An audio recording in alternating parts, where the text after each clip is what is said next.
showcase you a PayPal API demo. We as a compliance have a single RESTful APIs which helps in abstracts the complexity of the PayPal compliance for you. With this one API, you can submit the invoice in real time to the global PayPal network. The system handles the schema validation, PayPal packaging, digital signing, and routing. You'd see status updates and the error feedback in real time, all through the standard REST endpoints. I'll just jump to the Postman tool to showcase the single API, how it works, and how the things actual flow in a live demo. So I have just updated this particular document ID as PayPal invoice 01.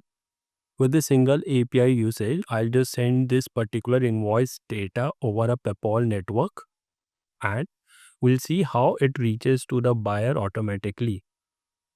So this particular invoice number has been updated. I'll come here under the dashboard section. Under the sales option, because this is the seller account, the seller would be just submitting that particular invoice. I'll wait for a little while until the government validates that particular e-invoice.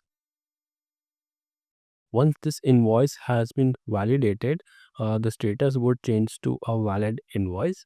Then we'll see how this similar invoice, without interacting with any other API, through the PayPal network, it will reach to the seller account or the seller DRP system, where he can view this particular same invoice under the purchase section. As you can see, this particular PayPal invoice 12012 is in valid state. Under the sales option, I'll switch to the buyer account. This is the buyer account where I can see all my purchase section. So under the purchase option, I'll see the PayPal invoice 12 has reached to my buyer's account. That is, to a PayPal network, it has reached to his ERP system, where he can view the status of this invoice and the details of this invoice as well. Thank you.